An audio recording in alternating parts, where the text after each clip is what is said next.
За сайн байцгаана уу үзэгчид сонсогчдоо та бүхэндээ энэ өдрийн мэндийг хүргье. Өөрчлөлт подкастын маань 3 дахь дугаар эхлэхэд бэлэн болоод байна.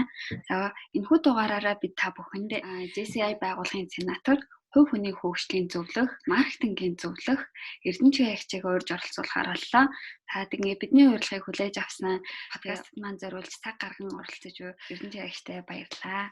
За намайг урьж оролцуулсан бас чамдаа баярлалаа. Тэгээд бүх сонсогчдоо өдрийн мэнд хүргье. Тэгээ эрдэнэчийн ягч маань тарих зах урчлал болон зуршил бүтээх групп дээр админ хийж байгаа. Ерөнхийдөө энэ подкастын маань сэдв ч гэсэн хувь хүний хөгжил, тэр тарих загварчлалыг хувь хүний хөгжилд хэрхэн ашиглах уу, зуршлыг хэрхэн бүтээх үү, яг энэ сэдвүүдээр ерөнхийдөө голлоод фокус хийгээд ярилцаад явах болно. За тэгээд подкастаар яг хувь хүний хөгжлийн талаар эхлүүлмээр байна л да. Хувь хүний хөгжил гэдэг ерөнхийдөө одоо нийгэм тэр тусмаа монголчуудад маань айгүй тийм одоо нийтлэг болсон ойлголт болоод байна.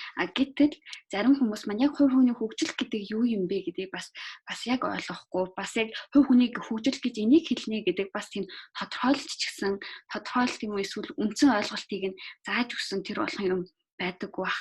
Нийтдсэн бас тэгэхээр бараг хүрээгүй бах. Тэг хүмүүс ерөнхийдөө энийг юунаас олж харж байгааг бол ерөнхийдөө номноос илүү их яг уншин тэг монголчуудад яг хүрж байгаа юм маань хувь хүний хөгжлийн ном л ерөнхийдөө хамгийн их одоо түгээгдэж хүргэгдэж байна. Тэгвэл таны хувьд мэрэгжлийн хүний зүгээс хувь хүний хөгжил гэж юу вэ? Тэгээ энэ хөгжлийг хэрхэн бий болгох вэ? Энэ тал дээр та нэг өөрийн санал болон өөрийн ойлголтоос хуваалцаач. За хувь хүний хөгжил цаашлаад бүр дахиад бие хүний хөгжил гэдэг ойлголтууд Монголд одоо шинээр орж ирээд тренд болоод бүгдээрээ маш их одоо анхаарлаа хандуулж сонирхдаг олон юм номнууд, олон юм сургалтын байгууллагууд энэ чиглэлээр одоо лайф коуч, ментор одоо зөвлөхүүд олноороо төрж байгаа. За тэр хүмүүсийн одоо нэг нь бол одоо ялцчгүй би байна. Тэг бид нарт энэ чиглэлээр одоо анхааралтай авч сурж хөгжиж бусдаа түгэж дэлгэрүүлэх гарцаагүй шаардлага, нийгмийн шаардлага бас бид нарт ер нь зайлшгүй тулгарсан гэж үзэж байгаа. За тэг хувь хүний хөгжил гэхлээр хувь хүний хөгжил, бие хүний хөгжил гэж юу хэлдэг вэ гэхээр хувь хүн өөрийгөө хөгжүүлэх ур чадваруудыг амьдралдаа шаардлагатай ур чадваруудыг өөртөө амжилттай суулгаж авах энэ процессыг хувь хүний хөгжил гэдэг. Дахиад бие хүний хөгжил гэдэг нөгөө нийгэмтэйгээ хэрхэн бие хүн болж амжилттай одоо харилцаанд орж өөрийнхөө ур чадваруудыг үр дүнтэй ашиглах юм бэ гэдэг. Энэ гол ур чадвараа. За тэгээ soft skill, EQ гэж зөвшөө цаашаага бүр уян хатан төгсөрж штэ тий уян хатан болоод янзаар салаалаад маш гоё болж байгаа. Хүмүүст бол одоо сонголт их одоо өргөн дэлгэр болж байна. Тэгээд энэ дижитал 90 үеийн одоо ачаар бид нар чинь ингээд үнгөө маш олон мэдээллийг хүлээж авч чаддаг болж байгаа. Аадар борон донд мэдээллийн аадар борон донд зогсож яадаг болсон. Зөвхөн өөртөө хэрэгтэйгээ богино хугацаанд олж өөртөө одоо сонгож авч чадах тийм челленж хүн болгонд тулгарсан үе байна. Харин тийм байх тий. За тэгвэл ерөнхийдөө подкаст маань яг ингээд залуу охид ингээд бүсгүүчүүдэд илүү ингээд төвлөрч явагдаж байгаа. За тэгээд залуу охидуудын маань хувьд одоогийн тэдний харж байгаа ингээд зорилго хувь хүний хөгжлийн зорилго нь ерөнхийдөө тийм career woman болох, хүчирхэг дайчин тэр эмэгтэй болох ерөнхийдөө зорилго дээр илүү төвлөрөөд байна уу? Энэ маань яг хувь хүний хөгжлийн одоо зорилго мөн үү? Та энэ тал дээр юу гэж үзэж байна вэ? За аливаа бизнесийн байгууллагуудын хувьд нөгөө менежментийн түвшин чинь нөгөө маш их мөнгөтэй холбогддог учраас хүмүүс их амьдрал ач холбогдол өгдөг. Хүн ер нь өөрийнхөө амьдралд ажилласаа илүү анхаарал тавьж чаддаггүй эцсийн бүлэгт. За тэгэхээр бизнесийн байгууллагуудын одоо менежментийн онлоорч тэр одоо энэ хувийн хөгжил сэтгэл зүйдэр одоо зааж байгаа онлоорч тэр хүний одоо хамгийн ихний алхам бол өөрийгөө таньж мэдэх. Бизнесээр бол тэ зах зээлээ таньж мэдэх. За хоёр дахь алхам бол одоо зорилгоо зөв тодорхойлох гэж байгаа. За энэ үе шатуудыг манайхан жоохон алгасаад өөрийгөө таньж мэдэхгүй, өөрийнхөө зорилгыг өөртөө одоо тохирсон зорилго болгон хүн болгонд тусдаа байдаг, өөр ингэсэн зорилготой байдаг. Энийгээ зөв тодорхойлоогүйгээр зүгээр нөгөө амжилт гэдэг маань зорилгод хүрэх алхмуудыг хэлж байгаа. Үе шатуудыг хэлж байгаа. Гэтэл энэ нөгөө үе шатуудыг амжилт гэж үзээд эсвэл бүр нөгөө үр дүнг тэр чигт амжилт гэж үзээд хамгийн том алдаа, хамгийн харамсалтай зүйл бол бусдын амжилтыг хэмжих хэмжүүрийг өөрийнхөө амжилтыг хэмжих хэмжүүр болгоод бусдын одоо бүтээсэн хайрцагын дотор бөөнөөр орж зогсчод тэрэнд нь хүрэхэд оролддог. За тэгээ зорилгоо тавиад зорилгод хүрэх амжилтуудаа даваад тэгээд дараа нь амжилтаас авч байгаа таашаал нь хүний аз жаргал гэдэг хэмжүүр болох гэдэг нэг төрлийн. Тэгээ энэ хэмжүүр нь харамсалтай нь зөвхөн болгонд адилхан хэмжигддэггүй адилхан таашаал өгдөггүй учраас олон хүн зорилгоо биелүүлэх гэж тэр амжилтыг мэдрэх гэж явсан он жилүүдийнхаа дараа би аз жаргалтай биш байна. Яагаад гэвэл тэр өөрийнх нь биш учраас надад гоё байсангүй гэдэг үгийг хэлдэг. За харамсалтай нь хүний амьдрал нэгэн жарангаар хэмжигддэг гэдэг чи одоо нөгөө тэдгээр жаран гэд яриад байдаг шүү дээ. Тэр чинь нэг хүний амьдрал 60 насаар ер нь итгэвчтэй наснд нэл гэсэн утгатай шүү дээ. Нэгэн жарангийнхаа бид нар одоо хичнээн одоо үеийг нь он жилүүдийг нь тий 60 жилийнхаа хичнээн жилийн бид нар андуурч явах маш харамсалтай. Тэгээ итгэвчтэй залуу нас маань хідээ сэдийн хооронд байдгийн тий. Учираас зорилгоо эхлээд зөв тодорхойлно. Зорилгоо зөв тодорхойлохын тулд би хин юм бэ, надад юу тохирох юм бэ гэдэг гарцаагүй шаардлага тулгарна. За энэ зорилгыг бид нар урт хугацааны, дунд хугацааны, богино хугацааныг хуваана. Өдөр болгон хийхтэй цахилгаан дээр байна. Энэ болгоныгоо хийж чадж байгаа мэдрэмж болгон өөрөө амжилт мөн. Тэндээс авж байгаа тэр таашаалуудыг л бид нэр ерөөс тэр таашаалуудыг л цуглуулж амьдралынхаа ихэнх цаг хугацаанд таашаалыг тийм мэдэрч чадах юм бол бид сайн аз жаргалтай амьдралаа байлаа гэж хэлсэн шүү дээ.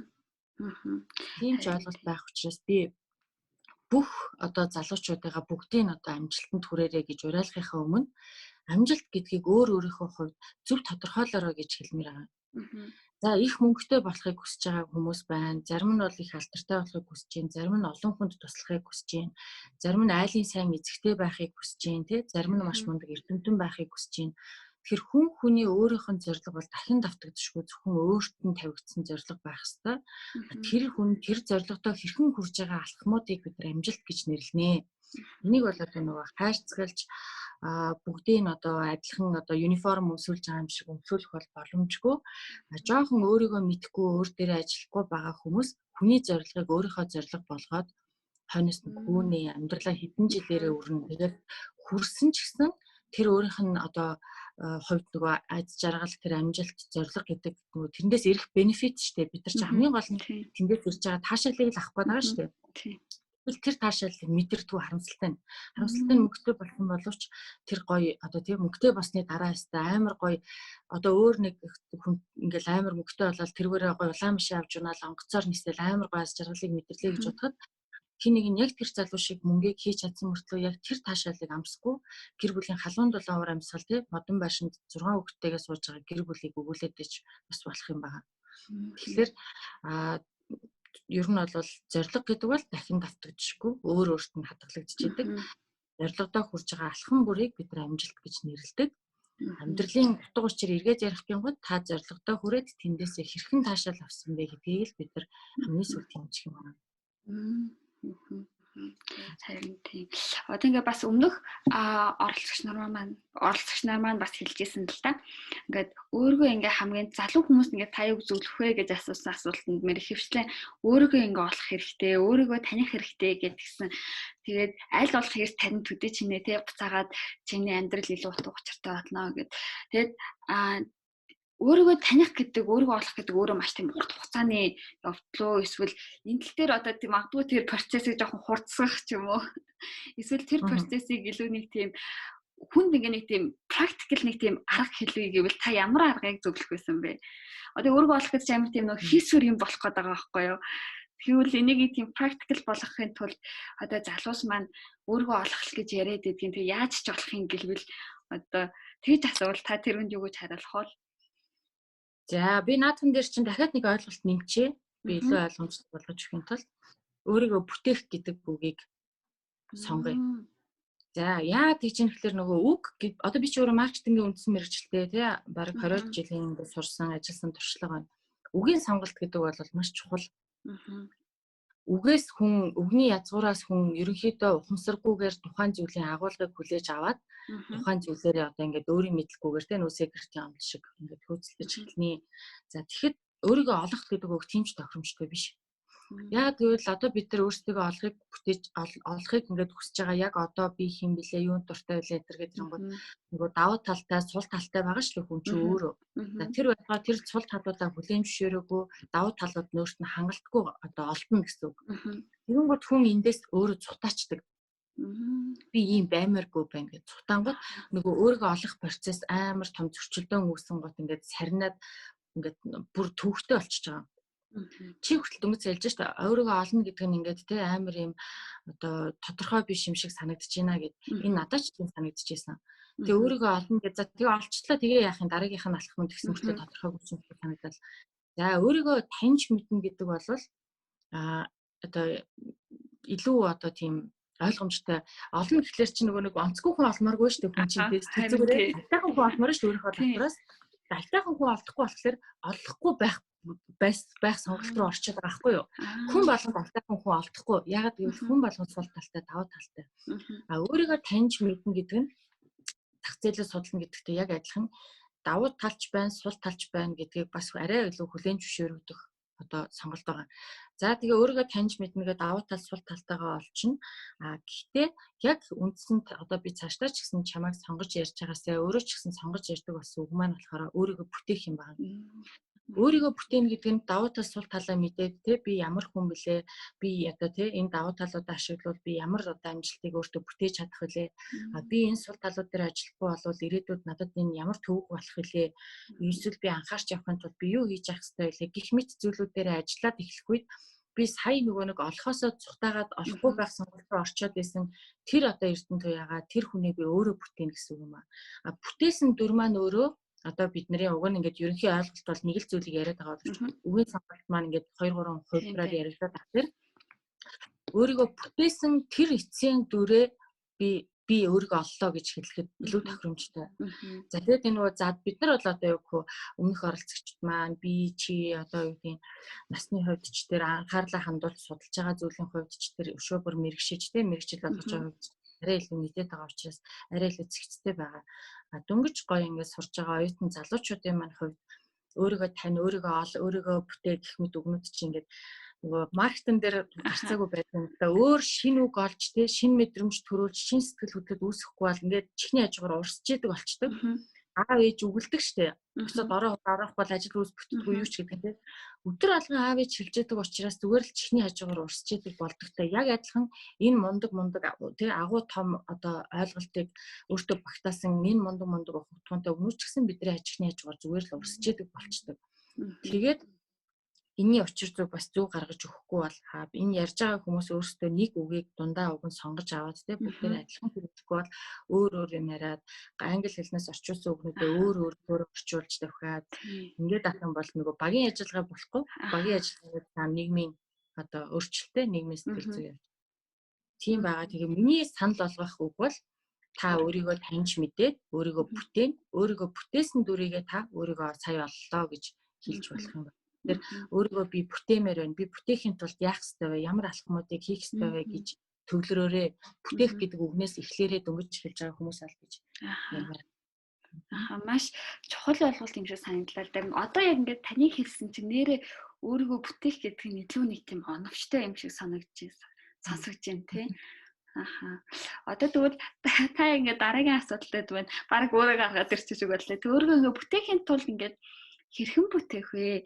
За одоо ингээд би ингээд одоо дөнгөж их сургууль сурж байгаа оюутан байлаа гэж бодоход одоо оюутан хүүхдүүд бол захны 1-2 курст бол тэгэл найз нөхөд хичээл ном гэл ерөнхийдөө яг ингээд бүх юм ингээд хурцаа явчихдаг. Яг хүн хэдэн насныхаа ойролцоо ч юм уу яг энэ тал дээр илүү нүг тийм mature сэтгэлгээ нь гарч ирдэг бол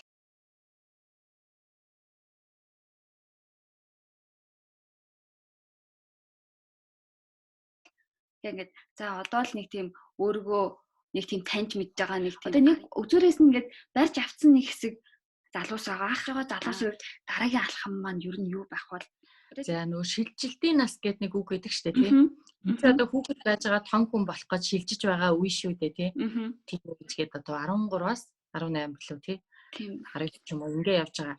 За энэ хугацаа бол ерөнхийдөө хүний нөгөө нэг төлөвшөх дундаж одоо нас. За тэгээд гэхдээ бас энэ сонирхолтой ойлголтууд байна л да. Төлөвшөх нас нь болоогүй байхад төлөвшсөн хүмүүс бас байдаг.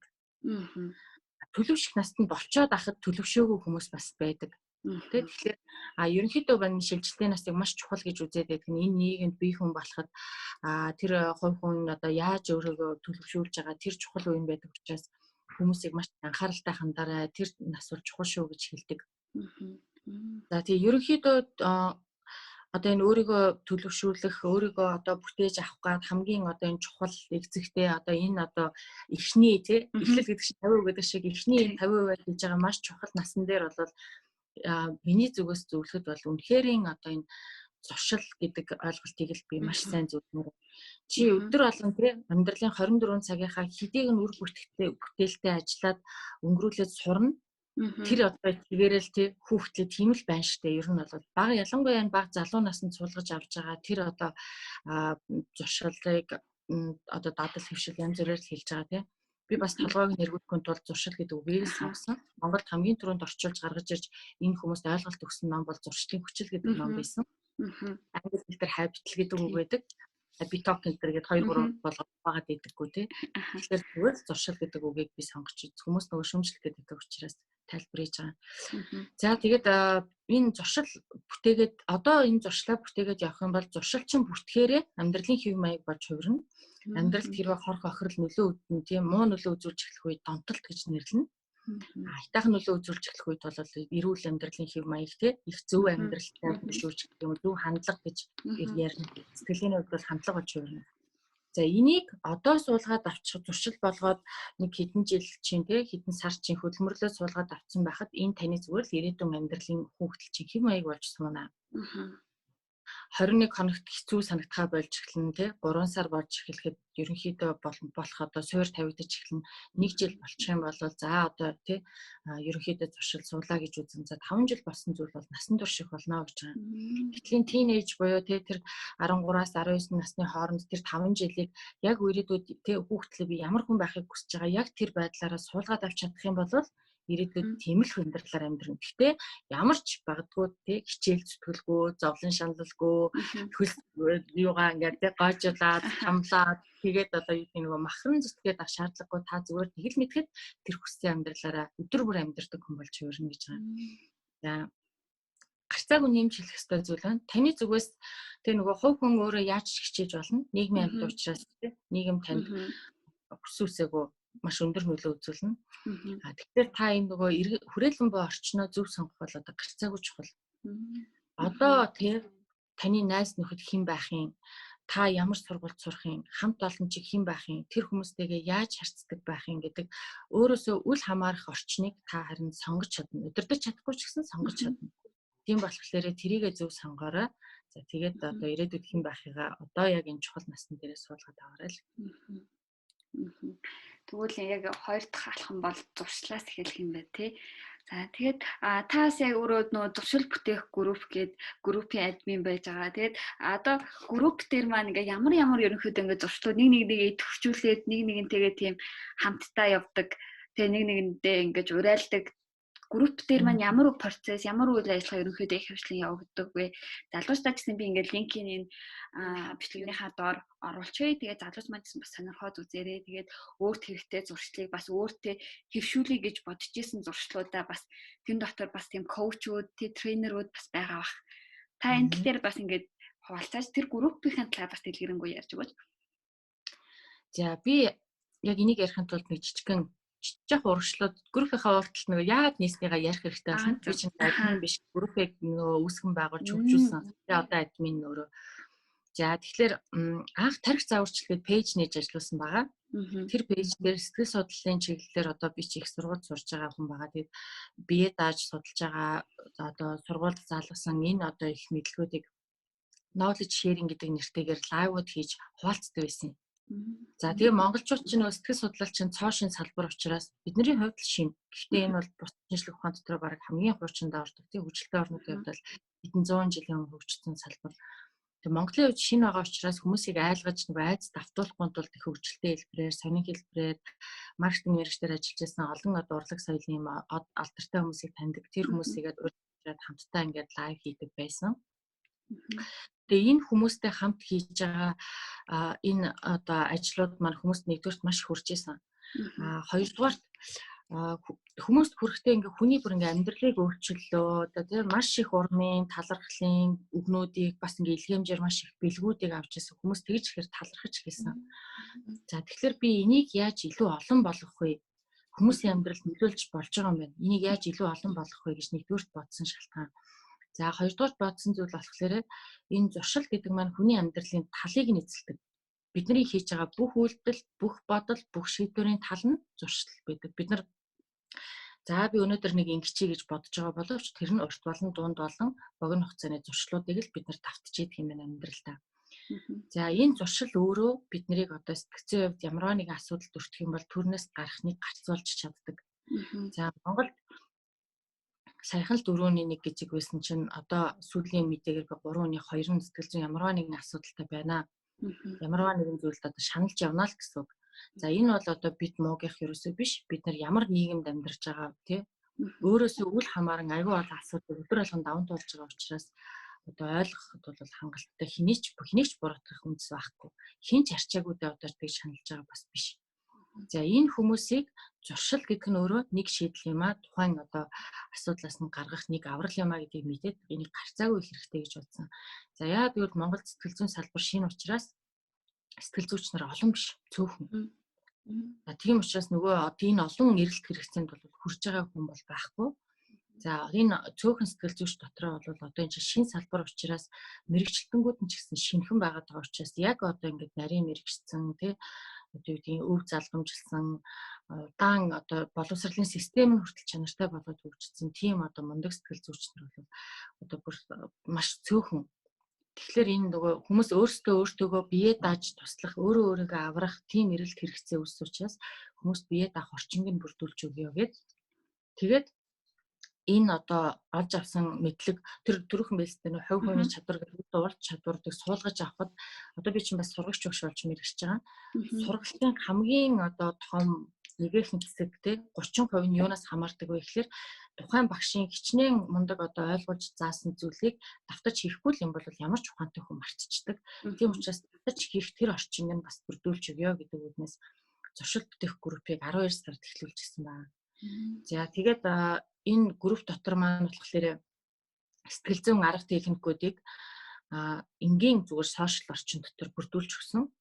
За яаж тий амлалт өгөх, найзтайгаа хийх, зорилгоо тодорхойлох, шийдвэрээ гаргах, биеиндээ урам өгөх гэх мэт эдгээр бүгдээрээ бидний нөгөө энэ сэтгэл судлал гэдэг зүйл чинь хүний амьдрал, хүний толгойн дотор байдаг, хүн болгонд байдаг асуудал, хүний амьдралын л нэгэн хэсэг учраас бид нар бол энэ нөгөө химийн тий шинэ одоо томьёо үдж байгаатай адилхан тийм хэцүү шинэ бүр ингээд хизээч сонсоогүй зүйл байх боломжгүй. Бидний амьдралын л өөр хоорондоо ярьж хэлдэг тэр хандлагууд, тэр үгсүүд байдаг. Тэг яг тэрэн дээр нь буулгаад сошиал орчинд оруулж өгсөн. Тэгээд энэ нөгөө үр дүн бол үнэхээр одоо би миний хүсэжсэнаар тий 10 хүн одоо амьдралаа өөрчлөлөө гэсэн бол 1000 галтал өсгөх ч юм яг тэр орчныг бүрдүүлсэн маш олон хүн амьдралаа өөрчилж чадж байгаа. Тэгээ энэ дотор маань олон одоо коуч, ментор, сэтгэл зүйч нар нэгдэж орж ирж бас бусад хүмүүс гоё тусламж үзүүлж зөвлөгөө өгч тэр хэрээрээ өөрийнхөө бас өөрөө чинь бас л нэг одоо ажил хөдөлмөр эрхэлж байгаа үйлчлэл үзүүлж байгаа хүн байгаа шүү дээ. Үйлчлүүлэгч нараас ч гэсэн тэн дотроос олж чадж байгаа нэг тийм орчныг бүрдүүлж өгсөн байгаа. Тэг үнэхээр одоо залуучуудынхаа бол уриалж ин тий тийм туршилт гэхээр л муу гэсэн үг биш. Бас энэ туршилт гэдэг зүйл зөвхөн одоо жоохондоо л хийдэг зүйл бас биш. Бидний хүн болгонд хэрэгтэй бид нар бүх хүний амьдралын тал нь байдаг учраас нөгөө зүхтах бямарч боломжгүй сэдв байгаа шүү гэж. Яг л хүний амьдрал нөгөө болдог юм хүн болгон тэгээд тулгардаг юм болохоор хүмүүс тийм одоо нөгөө нэг тийм шинэ ойлголт биш. Яг өөрт нь ингээд тулгардаг асуудлыг л ерөнхийдөө шийдвэрлэж өгч байгаа юм болохоор магадгүй ингээд гişүүдэд ч гэсэн айгүй тийм өөрт нь ингээд тусч өгөх тий өөрт нь ингээд гүнд нь орж өгдөг баха. Тэгээд би бас найзуудыгаа гэсэн ингээд шууд групптэй таны тухай мэдээж аваад тэгээд группт нь ороод тэгээд шууд найзууд руу ийм гоё групп байт юм байна гэд шууд найзууд руугаа шеэрлээд явсан. За тэгээд би энд бас таны өөрийнх нь ингээд хувийн зүгээс бас асуумаар л юм л да. Таны туршлагаас тий танд одоо ингээд өөрт ингээд бий болгоход хамгийн хэцүүсэн зуршлууд юу байсан бэ? Та ингээд өөрхөн түүхээс одоо ингээд хуваалцаач. Таны хувьд ингээд ямар одоо ингээд зуршлыг магадгүй та ч өөртөө ингээд яг энийг хэвшүүлж ирсэн бах тий. Тэгвэл та ингээд таны хувьд ингээд зуршлыг ингээд бий болгож явахад тэг ямар саад дотгоор тэг тулгарч яасан бэ? Магадгүй тэг хүн болгонд тодорхой хэмжээний бас ингээд хэцүү үе бас гарах бах. Тэгээ тэрийг хэрхэн даван туулж ийсэн бэ? Таны зүгээс яг энэ зуршлаа ингээд хэвшүүлэхэд ямар хөө процессыг ингээд тулгардаг вэ? Саадад дугаар ингээд одоо хүнд хэцүү санагдсан үед нь тий би ямар арга хэмжээ авах вэ? Тэр тал дээр та нэг зөвлөж. За би одоо энэ зуршил гэдэг чинь одоо маш олон тий маш зүйлийг агуулсан хүний амьдралын талнаа хүн өдөрт 65 мянган бодол бодож 35 мянган үйлдэл хийдгийн шийдвэр гаргадгийн 20 мянган автомат гэдэг чиглэл бүр ингээд тоолоод өгсөн байдаг амар олон зүйл байдаг. За энэ дотроос би нэг өөрийнхөө одоо нэг бүтээсэн зуршилтаа бол одоо үнэхээр одоо хайртай. Тэгээ тэрнийхээ хүчинд л баг төдий зэрэгтэй явдаг гэж боддог. Тэгээ тэр маань юу юм бэ гэхээр хүмүүс ингэдгийн нөгөө маш их одоо сургалтанд хамрагдаж маш их юм уншиж маш их одоо ингээд хичээдэг тий. За тэгээ би бол яг үнэндээ одоо юу гэдгийг амар юм нөгөө амар ингээд хичээлээ хийдэг, онц сурдаг, амар махардаг тий номын даруухан одоо тийм нөгөө айхтар зөв амьдралын хэв маягтай хүн бол ерөөсөө байгаагүй. Одоогоороо ч юм тийм биш. Тийм ер нь аягүй хөдөлгөөнтэй сахилгагүй тий амар юм цаггүй одоо тийм ингийн л байдаг л тийм хүн баггүй юу. За тэгээд бас одоо тийм айхтар сурж мураал байнгын сургалтанд суугаалаа биш яг одоо өөрийнхөө хувьд үнэхээр энэ чухал гэсэндээ бол цагаа гаргаад явна.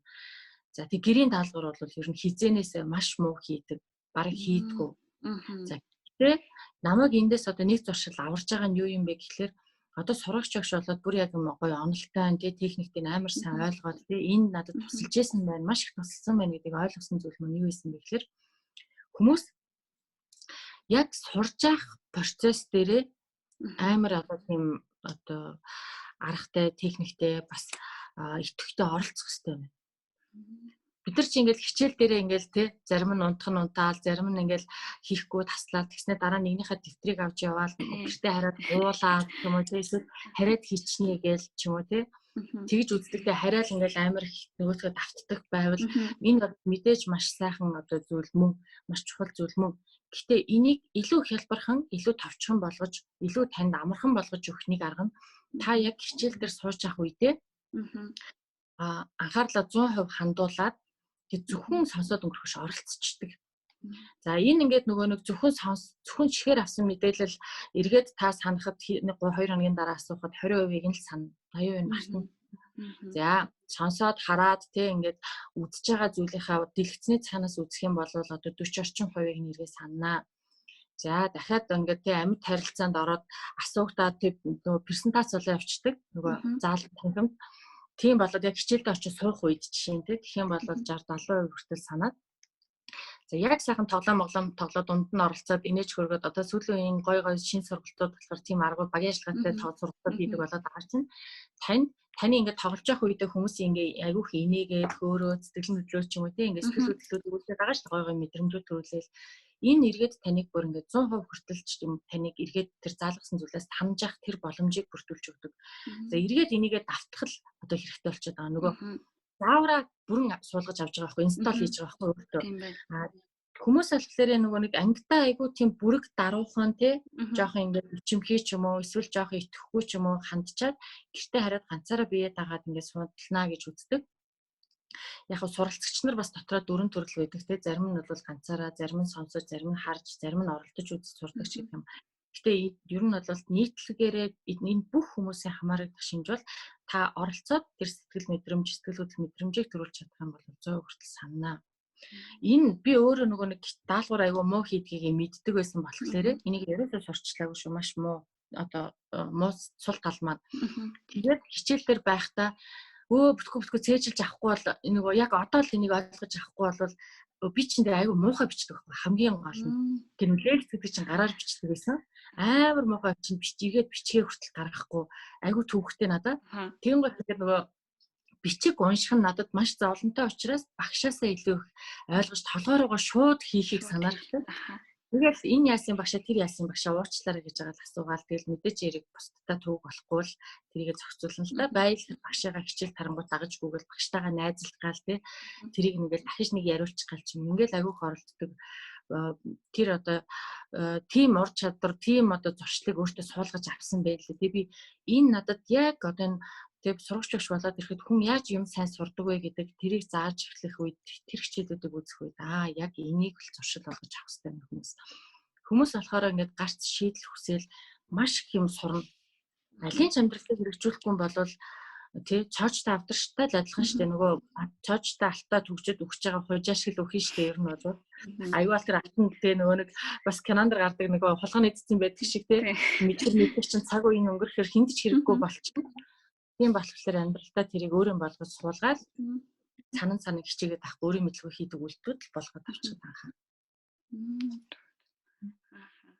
Тэгээд энэ маань гэсэн бас ингээ буцаагаад ингээ тархинд ингээ өөр ингээ суугаад явчихж байгаа гэсэн үг шүү дээ. Тэгээд ингэж явах юм байна. Уучлаарай яриаг нь тасалчлаа. Ухамсартай ухамсаргүй оюун ухаан тэгээд яг завсрын гэж байгаа. Тэгэхээр хоёулаа ухамсартай ухамсаргүй хоёрыг л сонгоод ярьчих. Ухамсартай оюун ухаанаараа бид нар за энэ зүйлийг сурах гээл тэгээд шийдвэрээ гаргаад за нөгөөд хичээг хүчлээл хийн. Тэгэл за өглөө осгол хичээн. Төө босч чадахгүй, сэрч чадахгүй, сэрсэн хойноо нойрон хүрээл орой унтаж өгөхгүй төвлөө байгаас. Энийг бид ухамсартайгаар яг одоо ингэ хичээж байгаа. За энэ ингээд тодорхой хугацаанд чи өөрийгөө хүчлээд тэ ингээд хийгээд ахлаар хамгийн гол зүйл нь урам авч тэ урам зоригтой дуртайгаар хийгээд хахаар бид нар чинь дуртай зүйлтэй нэг л мэдлэг онцчдаг шүү дээ. Донтолт гэдэг чинь зүгээр сөрөг утгыг илэрхийлээд байгаа. Бид нар эерэг болохыг хүсэж байгаа нь юу юм бэ гэхээр зөв зүйлэндээ л дуртай хийгээд байвал бид нар тэрийг эерэг дон гэх юм уу юу гэх юм те ойлгуулсан амьдралынхаа тэр хүсэж байгаа хэв маягийг бүтээж авах гэдэг. Тэгэхээр дон гэдэг чинь бидний ухамсаргүйгээр хийж байгаа үйлдэлтэй өөрийн мэдлэгүй архи уучаад байна ч гэдэг юм уу тийм өөрийн мэдлэгүй тамхи татахгүй бүртгэцтэй байлаад аратан амтан шиг ингээд ууралж нэгж байгаа тэр одоо тийм хар тамхи архи тамхиг хэрэгэлдэгтэй адилхан. Яг энэ өөрийн мэдлэгүй тэгмээр санагдаад өглөө босчдөг. Өөрийн мэдлэгүй зүгээр чи сэрүүлэггүйс хэрцэн төвтж хагаад нойрон ч хүрхгүй ингээд амар сэргэлэн тархин ингээд амарсан сэргэлэн байгаад байгаа хүмүүс босоод ирж байна. Амар гоё юм байна. Энэ бодсоор чинь ингээд нөгөө ухамсартайгаар хичээж анхаарлаа төвлөрүүлж хүчээр хийхээ болоод ухамсаргүйгээр зүгээр л өөрөө тэгдэг болж байгаа. Зүгээр л чи өөрөө тэгдэг болгож авч байгаа нь чи зуршлыг амжилттай бүтээж байна гэсэн үг юм байна. Одоо охтуудын хувьд болохоор одоо энэ нөгөө нүүрнийхээ бодогтой унтаж болохгүй гэж бид нар чи ингээл орой болго заавал угаах хэрэгтэй. Нүүрнийхээ бодогтой ямар нэгэн байдлаар орондоо мартаад орчих юм бол босч ич угаахаас нааш санаа амрахгүй тийм. Нэг өгөөс хунцаараа босч ирнэ штэ. Яг энэ бол бидний хувьд зуршил болж байгаа байхгүй юу? Зуршил биш нөгөө хэв маяг маань болж байгаа. Өөрөө угаад унтдаг. Цэвэрлж бүрэн гоё цэвэрлдэг тийм. Энэ маань надад ирээдүйд эрүүл арсыг тийм хүчрэхгүй байхыг, гоо сайхныг өгнө гэдгийг бүрэн ухамсарлцсан байгаа. Тэр ухамсар байгаа даа. Энийг одоо яг зуршил хэв маяг бүтээх гэж нэ. Зөв ойлголоо. Одоо тэгээд таны бас нүг одоо дараагийн сэдв рүүгээ орох гэж байна л да. Та тарих загварчлал гээд пэйж ордог гээд пэйжний ажин гээд гэсэн. Энэ пэйжэн дээр маань ерөнхийдөө ямар хүн мэдээлэл илүү гарах вэ? За тэгээд би ингэжсэн юм анх ингээд YouTube channel-аа эхлэхэд хамгийн эхлээд одоо ингээ англи хэлийг бүрэн болгох 5 арга гэдэг бичлэг хийжсэн баггүй. Тэгээд энэ дээр маань яг би юуг ярьдаг вэ гэхээр хүн ерөнхийдөө гадаад хэлийг сурч байхад тархинд юу болдог вэ талаар ерөнхийдөө ярьдаг байхгүй. Энэ болохоор би ингээд зүгээр өөрийнхөө л ингээд одоо ойлгож авсан өөрийнхөө зүгээс ингээд ерөнхийдөө тэр процессыг нэг тийм өөрийн болгоод ярьж байгаа нэг хэлбэр юм. Энэ юу гэсэн чинь гадаад хэлийг хүн сурахад би ингээд гадаадаар одоо англиар ингээд юм сонсно эсвэл юм уншина штэ. Тэрийг би ингээд тархин дотор орчуулад тэгээд тэрийг би төрөлх хэл дээр ерөнхийдөө ойлгож байгаа байхгүй. Энэ процессыг ерөнхийдөө тарих өөрөө хийгээд тэгээ буцаагаад энэ маань өөрөө ингээд автоматчаад тий олон дахин давтаж тэг ингээд зуршил болгож тэр учрыг нь ойлгож автоматжуулсны дараа би тэрийг ерөөс ингээд одоо орчуулах процесс удаан хийлгүүгээр шууд ойлгодог болоод байгаа. Ерөнхийдөө хэл сурах гэдэг маань ерөнхийдөө энэ юмаа л гэж би хэлээд байгаа хгүй. Магадгүй энэ маань таны ажлуудыг тарих загварчлал дээр магадгүй энэ тал дээр гардаг уу эсвэл би бол нэг зүгээр өөрөө л ингэж ойлгож ерөнхийдөө хүмүүс тайлбарлаж байгаа болохоос биш. Энэ маань одоо мэрэгжлийн зүгээс ч юм уу те яг энийг судалж байгаа таны хувьд яг энэ процесс яг жинхнээсээ явагддгүү та талаар нэг хэлээд. За энэ хэл сурах процесс төр яа нөгөө хүмүүс ингэдэж штэ орчинд нь очиж сур гадаад яв сургаал одоо нөгөө Сингапур өдр явуулдаг байгууллагууд хүртэл байдаг те 4 сар аваач хүүхэн суулгаж хагаад ирдэг. За эдгээр чинь яаж юм гэхээр одоо хүний яг тэр нөгөө нэг тархины зүгээр тэр ухамсаргүй ажилдаг процесс руу хүчээр хийж байгаа нөгөө орчинд нь очиод өөр туслах хөнгөө болоод дэлгүүр орсон ч нэг юм өөрөө авах хэрэгтэй болоод автобусанд суусан ч кондуктортай ярихаас өөр аргагүй болоод ч юм уу такси ярьсан ч гэсэн жолооч та хаашаа явахыг хэлэхгүй л болохгүй ч юм уу тий. Энэ нөгөө гарцаагүй байдлуудад ороод ирэхлээр хүн чинь нөгөө нэг яг ингээд нохоо амартай өрхөр усч гэдэг шиг яг хамартан тулаад ирсэн асуудал дээр амар анхаарлаа төвлөрүүлээд бодож байгаа л үйлдэл хийдэггүй байхгүй. Тэр нөгөө ухамсартайгаар байж чадахгүй сандрангуйтай өөртөө байгаа 3 үгээ чамайг ашиглаад ухамсаргүйгээр дадаа гэж нэг юу ч хамаагүй чигээр юу ч гэдэг юу ч гэж нэг харис мэдэрчээ. Энэ бол зөвхөн ухамсаргүйрөө суулгаж өгöd байгаа буюу зуршил гэдэг функц маань өөрөө ухамсаргүй оюун ухаанд дотор иждэг тий. Бид нар чинь өөрийн мэдлэг хийгээд байгаа үйлдэл хийдэг учраас ухамсаргүй байхгүй. Тэгэхээр энэ ухамсаргүй дотор нь байгаа мэдлэгийг л хүчээр хэрэглээд ангууд маш хурдан хөгждөг. Маш хурдан суудаг. Тэгээд зуршил буюу нөгөө хэв маягаа болгож авахд амархан. Гэтэл Монголд яагаад ингэж сурахгүй байна гэдэгт нөгөө хэлний төвд 10 жил яваад ч сурахгүй. Ингээд орчих болгондоо л ухамсартай оюун ухаанаа ажилуулаад хүчээр суугаал тий хийхгүй л болохгүй гэл ингээл нөгөө нэг ингээд хүчлээд ангууд тэр нь энэ нөгөө нэг ухамсартайгаас ухамсаргүй оюун ухаан руугаа шилжилт явагдахгүй. Ухамсартай дотроо л ингэчээл унтраал гэдэг тий нэг орч манраал унтраал гэдэг төдий байгаа. Тэгээ зуршил бүтээх энэ процесс өөрөө ухамсартай дотроос ухамсаргүй шилжиж байгаа 4 үе шаттай тийм шилжилттэй тийм юм да. Тэгэхээр яг энэ процесс хэл болвол гарцаагүй бид нар одоо зуршил хэв маягаа болгож тий өдөр болгон нэг нөгөө идрээ гэдэг байгаа шүү дээ манай нөгөө нэг юуны өвдүүлээ нөгөө комедигийн тий идрээ чи өөрөө фаро инглиш гэдээ бас маш мундаг хэлний төв ажилладаг тий өөрөө бас өөр ингэсэн шинэ арга барилыг ингээд гаргаж ирээд айгүй мундаг залуу. Идрэгийн зөвлөгөөсөн шүү дээ 2 жилийн марафон шүү. 2 жилийн турш өдөр болгон 1-2 цагийг заавал гаргаж явах хэрэгтэй. Тэгээд зөвхөн нөгөө хичээлээ хийгээс суух биш бид нар кино үзсэн чиг англи хэл дээр ном уншсан чиг англи хэл дээр юм бодсон шиг англи хэл дээр ингээд өвчлөөд бүр те тэгчээж болгон шүү гэж хэлдэг. Яг л тэрэн шиг зуршил бүтээх хугацаанд дотор нь өөрийнхөө төр ухамсаргүй хийж байгаа үйлдэлүүд дотор шингээд итрээгаа гэдэг.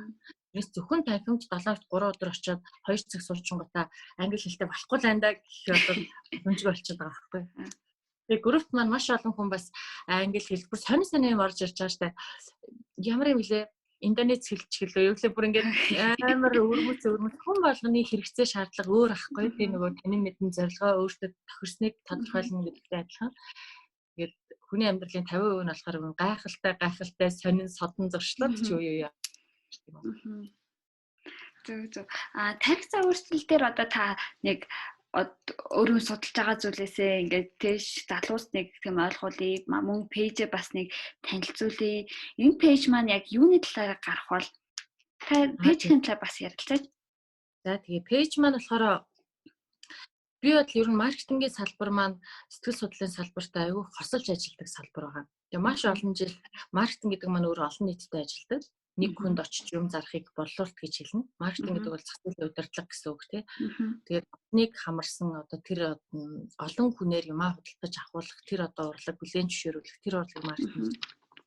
За ингээ олон хүнтэй ажиллаж байхад тэр олон хүнийг яаж тий бүгдийг нааш нь харуулах уу? Яаж бүгдийн тий одоо энэ зүйл дуртай болох уу? Яаж бөөнөр нь энийг ойлгуулах уу гэдэг юм.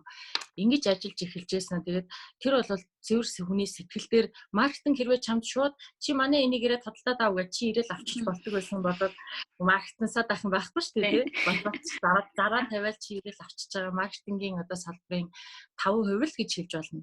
Гэтэл чи яагаад Pantene гэдэг шампуныг авч байгаагаа өөрөө ч мэдэхгүй орж ирээ Pantene гэдэг шампунь хөдөлж аваад гарч яхад хүн чамтай адилхан дараагийн хүн чинь Pantene-ыг авч идэг. Бүгдээрээ Pantene-ыг авч идэг.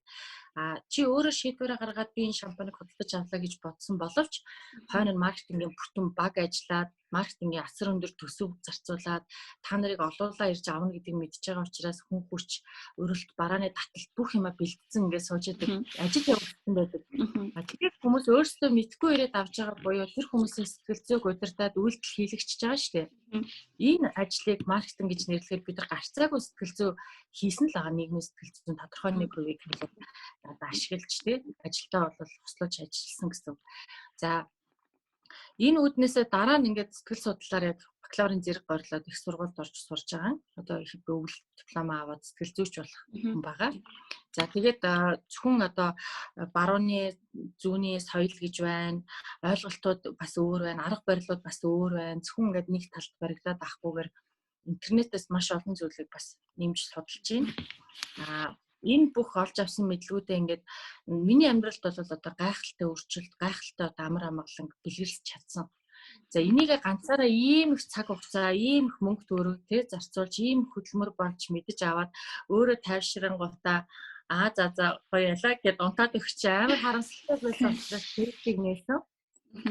Тэгээд тэр 3-2 гэдэг тоо бол намайг бол одоо энэ цохилт өгсөн л дөө тий энэ бол одоо энэ дээр хин ажиллах юм бэ? Нүүш тий. Тэгээд маркетинг болон одоо энэ сэтгэл судлал одоо сураад юу гэдгийг өдөрт 2 л хүнд зөвлөгөө өгч чадна. За нэг зөвлөгөө доороо ээж дунджаар нэг 10 удаагийнх байдаг энэ төргээ онгот. За хүүхдэл идэвхтэй ажилласан ч гэсэн би хэдэн хүнтэй ажиллаж чадах юм бэ гэдэг тоо бол маш бага байсан. За тэгээд юунд маркетингээс суур мэрэгчлээ хэлээ тий энэ мэрэгчлээ ашиглаад энэ сурж авсан зүйлээ бусдаагаа хуваалцъя гэж үзээд тарих завчлал гэдэг пэйжийг нээсэн. За ухамсартай ухамсаргүй оюун ухаан за тэгээд өөр олон талаас нь дэлхийн одоо мундаг эрдэмтэд ч гэсэн өөрөөрөө судлаад тайлбарлалт юм байна. Тийм дотроос би ухамсаргүй оюун ухааныг түлхүү сонгож авсан. Яг ухамсартай ч гэсэн мэдээж бас байна. Гэхдээ ухамсаргүйг сурчил гэсэн. Яагаад гэвэл монголчууд нөгөө шашинд маш өндөр хамааралтай улс шүү дээ. Тийм учраас шашинд маш ихээр итгэж ин гэдэг маань хүмүүс өөрийнхөө амьдралд өөрөө эзэн болохгүй, өөр хин нэгэнд маш их найдаж байгаа. Буюу тэр нөгөө ухамсаргүй оюун ухаан өөрт нь байгаад тэр нь өөрийнх нь амьдралыг ингээд удирдах залж яваад байгааг мэдэхгүй тохиолдолд хүн бурханд итгэдэг гэдэг одоо маш мундаг сэтгэл зүйчийн үгийг уншичаад тэгээ би яг энэ чиглэлээр нь монголчуудаа илүү их ойлголттой болгож өгье гэж эхэлж исэн пэйжээ. Тэгээд ерөнхийдөө сэтгэл судлалын чиглэлээр контентууд хийж оруулдаг гэсэн. За тэгээд энэ маань одоо богино хугацаанд бас маш олон хүнд хүрч ирсэн. Тэгээд мэдлэгээ гоё авсан мөртлөө амьдралдаа бас хэрэгжүүлэхгүй олон хүн байж түрүүний миний хэлсэн. Амар гоё амар чухал байсан байна гэ мартна.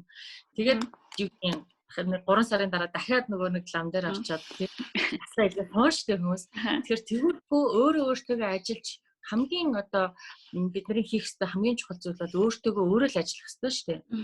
Тэрийг хийхин тулд тэгээ гарцаагүй зуршил бүтээх групп гэдгийг бол салбарлаж гаргаж авсан. Тэгээ групп маань пэйжээсээ илүү өндөр өсөлттэй нөгөө өөртөө ажиллах хүмүүст их таалагдчихж байгаа тийм. Яг үр дүнг бодтой мэдэрч чадж байгаа тийм байдаг байгаа. Тэгээд өшөө цаашдаа бол олон гоё контентууд хийж оруулъя. Төлөвлөгөө байна. Тэгэл боломжоор хийж л байгаа да. Харин би бас яг одоо миний YouTube дээр ч гэсэн би яг ингээ хүмүүст ингээ ихэвчлэн ингээ хэл сурах болон гадаадаас суралцах тий гадаадаас суралцахад ингээ бэлдэх шалгалтуудад хэрхэн бэлдэх үү энэ бүгд дээр ингээ ерөнхийдөө төвлөрч контент маань ерөнхийдөө энэ талбар дээр төвлөрж байгаа. Тэрнээс гадна подкаст маань болохоор яг хувь хүний хөгжил, карьер хөгжил рүү чиглэдэг. Тэгээд яг миний бас ингээ хэлж байгаа санаас яг тийм байдаг. Та өөртөө үнэнч хагаад тэг голон зорилготой үнэнч хагаад хүн өөртөө л үнэнч байхгүй бол өөр хэнийг нь таны төлөө тий тэрийг хийж өгөхгүй байхгүй юу? Хүн өөрөө ингээд туулж өөртөө үнэнч байж өөртөө цаг гаргаж ерөнхийдөө тэгжээж л буцаагаад өөргөө бүтээх тэр процесс маань бас ингээ явагдах байх. Тэгээ яг энэ тал дээрээс яг контент маань энийг айгүй олон дахин хүмүүст хүргэдэг, ярьдаг. Тэнгүүт яг мэрэгчлийн хүнээс ингээ ярьж байгаа болохоор магадгүй энэ маань зүгээр нэг хүний хувь хүний бодол биш тий. Энэ өөрөө цаанаа эн чинь өөрөө тийм бүхэл бүтэн онл практик тийм чинь олон туршилт юун дээр үндэслэсэн онл байгаа шүү гэж би бас залуустай хэлмээр байна. Тэгээд энийг бас сайн тунгааж бодож тэгээд бас өөрсдөө амьдралд энийг хэвшүүлээрээ энэ ойлголтыг бүр ингээд айгүй тийм чухал магадгүй амьдралын нэг зарчим болгоод хүлээж аваарай. Одоо подкаст маань одоо нэг дараагийн сэдв рүү орох гэж байна л та. Тэгэхээр Эрдэнэт хаягч маань GCI байгууллагын сенатор гэж байгаа. GCI байгууллага залуучууд ерөнхийдөө оюутнуудаас их мэдж байгаа ах л та. Яг сенатор гэхээр яг ямар хүн байдаг вэ? Одоо залуусын маань ингээ өөрийгөө таньж мэдхэд тэг өөрийгөө бүтээхэд бас нэг хийх алхам маань магадгүй олон зүйлийг туршиж үзэх байх. Тэ миний хувьд бол яг оюутан байхдаа би ингэжсэн 1-2 дахь курстэй заяг хичээлээ хий. 3-4 дахь курстэй ингээ нийгэмтэйгээ жоох ингээ танилцъя. Тэгээд тийм хүрээлэл нийгмийн хүрээлэл донд илүү орё гэд. Тэгээ би яг маркетингийн холбоонд ерөнхийдөө орж ясна. Тэгээ маркетингийн холбооноос бас яг ингээ таны талаар ингээ мэддэг болсон. Магадгүй залуус маань ч гэсэн бас GCI бас өөрөө олон тэг залуу оюутнуудыг тэг волонтероор бас авдаг, олон төслүүд дээр ажиллаулдаг. Тэгэхээр энэ маань ч гэсэн залуус өөрийгөө таньж мэдэж, өөрийнхөө магадгүй сайн тал, сул тал, магадгүй өөртөө хэрэгтэй тэр скиллүүдийг тэг ур чадваруудыг тэг ямар ур чадвар хэрэгтэй байгаагаа ч гэсэн энэ хүрээлэл донд орохоороо бас ойлгох бах. Тэгээ та JCI залуус хэрхэн хүрэх тал дээр нэг ерөнхийдөө танилцуулаад залуус маань юу хийж болох вэ? Хэрхэн JCI-д хамрагдаж болох уу? Ямар хэлбэрээр ерөнхийдөө хамрагдах уу? Зарим нь бол бүр ингээ үндсэн ажилтан гэж явд юм бэлээ те. Та энэ тал дээр нэг дэлгэрэнгүй яриач. Би сая нөгөө JCI-д нөгөө нэг ингээд бие хүн байж байгаад хүн чинь нэг хувь хүн болж төлөвшдөг шүү дээ. Тэр дахиад ярих гэснээ хоёулагийн анх ярьж эхэлсэн хэсгээ сонсч би зөрүүлээд ярьсан байна. Андаараа нөгөө нэр байршлыг нь солиод эхлээд энэ чинь нөгөө нэг хүн чинь бие хүн болж байгаа дараа нь хувь хүн болоод төлөвшдөг гэдэгээс дараална. Тэгээд хүн ингээд нөгөө өөрөө одоо юу гэх юм их сургуульд одоо намайг анх ингээд JCI-д 12 онд орж исэн. Тэгээ орж ирж байхад ийм би тэгж ойлгож байсан байхгүй. Танхимаар заадаггүй сургалтуудыг энэ байгууллага заадаг юм байна. Тэгээ заана гэдэг нь зөвхөн ингээд ширээний ард суулгаж байгаа заах биш. Албан тушаалууд авч үзэн, хариуцлага авч үзэн, хийж үзэн, хувааж үзэн, тий алтарч үзэн, онж үзэн, шагнуулж үзэн гэдэг юм ингээд өндөрлийн сургуульд сурж байгаа юм шиг надад санагдж байсан. Бизнесийн сургууль ч юм уу, тий харилцааны сургууль ч юм уу. Тэгээд тухайн үед би танхимаар олгодгүй сургалтуудыг JCI олгодгоо гэж аягүй ярьдаг байсан. Тухайн үед чинь ийм нөгөө энэ soft skill-уудыг заадаг байгууллагууд сэтгэл зүйн одоо сургалтууд ч юм уу тийм юм байдаг байсан байхгүй юу. Одоо болохоор тэр төрлийн сургалтууд илүү байдаг болсон. За сурсан зүйлээ яг амьдрал дээр өөрөө хэрэгжүүлж одоо тий өөрийн болгож авах тэр боломжийг бол JCI бүрдүүлж өгдөг. JCI хүмүүс удирдлагын манлайллын маш том туршлагуудыг нэг жилийн хугацаанд хийдэг. Жилээр нөгөө албан тушаалууд нь солигдчихэдэг. Нэг жилийн манлайлалтай байдаг. 18-аас 40 насны залуучуудыг авдаг. Тэгээд нөгөө ерөнхийлөгч, дэд ерөнхийлөгч, тэгээ хорон цэцэрлэгүүд энэ төргээд албан тушаалыг хувааж аваад өөртөө тохирсон ажил үүргүүдийг ээлжилж гүйцэтгэдэг байхгүй юу? Тэгэхээр тэрэн дээр өөр хаанч танд алдах хэрэг байхгүй. Гэр бүлтэй хүн одоо тий алдаж болохгүй. Тэр одоо өөр эзэнтэй, цалинтай ажил дээр алдаж болохгүй, бизнес дээр алдах хэрэг байхгүй шүү дээ. Ажилтнууд бол танд яг л тэр практик дадлагыг хийлэгдэг, алдаад сур гэдэг тийм зарчимтай явдаг. Тэгэхээр энэ нөгөө нэг олон нэг жилийн манлайлалтай тэгээ одоогоор бараг 1000 гаруй гишүүн байгаа. Тэгэхээр нөгөө нэг маш олон ерөнхийлөгч төрөөд ахна шүү дээ. Жилээр үйлдвэрлэдэг байна шүү дээ. Тэгээ хүмүүс ингээд айгүй инээдтэй баахан л ерөнхийлөгч байдгийн гэл инээгээл ярьдаг байхгүй юу? Баахан хүнийг ерөнхийлөгч шиг бие авч явахад юу хэрэгтэй вэ талаар сургаал үйлдвэрлээд байна л гэсэн үг байна. Тэрнээс зүгээр нэг тэр одоо юу гэдэг сэтэр зүөх гээл ч юм уу тий диплом байхгүй шүү дээ бид нар чинь. Зүгээр тэр нэг жилийн тэгээд олон одоо би ингээд 6-7 жилийн хугацаанд явах болгонд 6-7 албан тушаалыг өөр байдлаар хийж үзэж байгаа. Санхүү нэг тий 100 хүний санхүү бариад үзчихэд ямар байдгийг 100 хүнийг гишүүнчил байлгахад яадгийг сургалтыг нь хариуцахад яаж хийдгийг за ерөнхийлөгч бол яаж хийх юм гэдэг талаар сурдаг. За өшөө бүр үндэсний байгууллага гэдэг нөгөө 100 хүнтэй салбар чи нийлэхээр 1000 болчдөг байхгүй нэг 10 гаруй салбар. Тэг үндэсний болоод ирэхээр 1000 хүнийг өдөртөл тэгвэл яаж өдөртдөг юм 1000 хүний сургалтыг зохион байгуулахад яаж хийдгийг ч гэдэг юм. Ингээд арай илүү одоо том арай илүү одоо хариуцлага өндөржүүлж байгаа сургалцах боломж байдаг. За энэ 1000 хүнтэй том ажлыг хийхин тулд ялцчгүй бид нарт өдөр тутам хийж явах хэрэгтэй бас процесс ажлууд байдаг учраас цалинтай албан тушаалууд бол байдаг. Гэхдээ энэ бол маш цөөхөн. Цалинтай албан тушаалд бараг нэг тийм одоо ач холбогдол өгөөд хэрэггүй тэнд зүгээр тийм албан тушаал авахгүй нөгөө тийм цалинтай үндсэн ажилтан шиг ажиллахгүйгээр яг өөрөө манлайлалаараа чадвараа үзүүлэх хүлээн зөвшөөрөгдөд албан тушаалыг нь аваад юу чадхыгаа харуулад алдаагаа засаад ингээд явах одоо тэр сургуулийг тэнц төгсөх боломжтой бизнесийн маш том сургууль. Тэгээд JCI-д бол үндсэн 4 зүйлээр гишүүдтэй одоо үндсэн 4 үндэс зүйлийг өгөхийг хичээж ажилладаг. Би одоо JCI ингээ олон албан тушаал хийж байгаад нөгөө Aspaq гэдэг олон улсын арга хэмжээг нь Монголд зохион байгуулах PR удирдал аюул олон мэдээчсээр одоо маркетингийн болохоор тэгээд чэйжлсэн бүр 4 зүйл байдаг нь болохоор нэгдүгээр network хүмүүс ингээд зөвхөн ажиллаа таньдаг хүнийхээ хүрээнд ч юм уу тий ялангуяа хуваарь бизнес эрхэлж байгаа хүмүүст бол бүр танилын хүрээ нэтворк маш хэрэгтэй байдаг. Монголчин жижиг бас танил талаараа олон ажил амжуулдаг. Тэр тохиолдолд бол нэтворкийг танил тий мянган найз ингээд маа гэж өгнө шүү дээ. Чи найзлаад дотроос нөөцтэй хэрэгтэй хүмүүстэйгээ олоод ажил үйлсээ бүтээгээр хий. Яа нэгдүгээр нь хоёрдугаар нь болохоор сургалтууд түрүү зөндөө хэллээ тий. Маш гоё сургалтуудыг өгдөг. За гуравдугаар нь болохоор энэ хүмүүс нийлж байгаад нийгэмд одоо маш гоё нийгмийн гоё төслүүдийг хийдэг. Тэгээ бидний одоо яг миний яг одоо санаж байгаагаар болохоор их нялхас тэр нөө нялхсан эндэгдлийг бууруулах нэг төсөл хийгээд танхим тогтчуулаад шаардлагатай тоног хөрөмжүүдийг нь худалдаж авч өгчээсэн.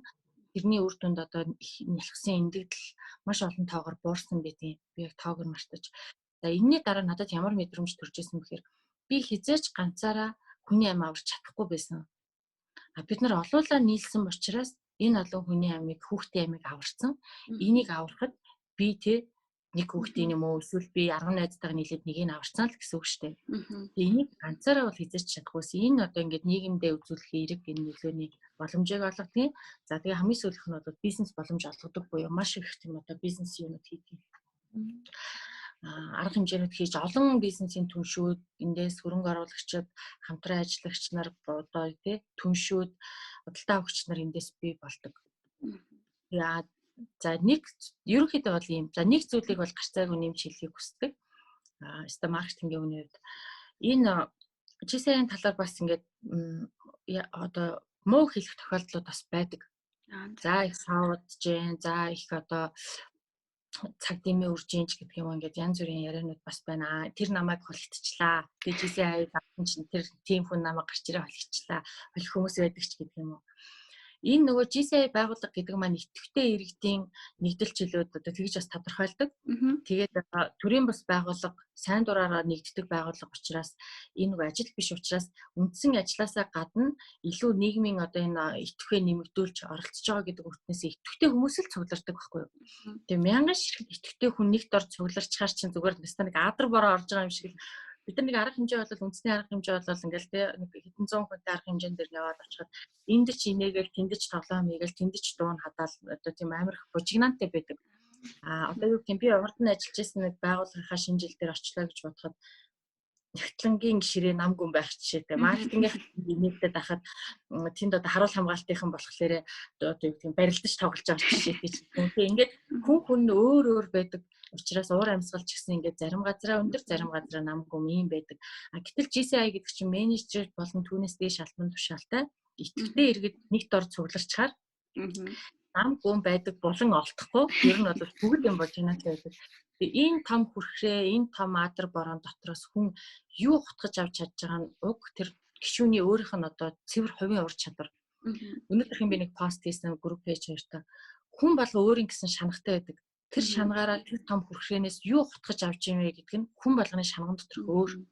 Зарим нь тэндээс гэр бүлтэй болж гин, зарим нь маш том хөрөнгө оруулагч нарыг олж гин, зарим нь бизнесийн хамтрагч нарыг олж гин. Зөвхөн Монголоос биш олон улсын бизнесүүдийг тэндээс хүмүүс босгож гин. Тэгээд явж байхад зарим нь очиод баахан архиучаад өстой балаа шаваадаг газар тэгээд би бүр чи зөвхөн архитектыг тэндээс хутгаж чадсан юм уу гэж хэлмээр санагддаг. Айгу мохоо хэрэгжилчлээ дээ мэргэжлийн подкаст дотор. Тэгэхээр сонсогчдоосаа өгүүлцэлээч. Ер нь бол хүн болго өөрийн гэсэн шанагтай GSI гэхгүй альва одоо хүнл юм чинь амьд оршихоо хөдөлгөөнтэй тэр одоо олон нийтийн газар дотроос та юу хутгаж авах вэ гэдг нь цэвэр таны өөрийн чинь сонголт байдаг шүү. Тэр жоохон бусдыг буруутгах дуртай байдаг тийм. Тэгээд яагаад бас GSI-ийн талаар ерөнхийдөө ингээд илүү дэлгэрүүлж асууж аваа гэхээр магадгүй зарим залуучууд маань нийгмийн идэвхтэй илүү идэвхтэй байя гэж боддог хэрнээ хаанаас яаж эхлэхээ мэдэхгүй байгаа хүүхдүүд байхan бол магадгүй GSI бас нэг сонголт бол байж болох байхаа.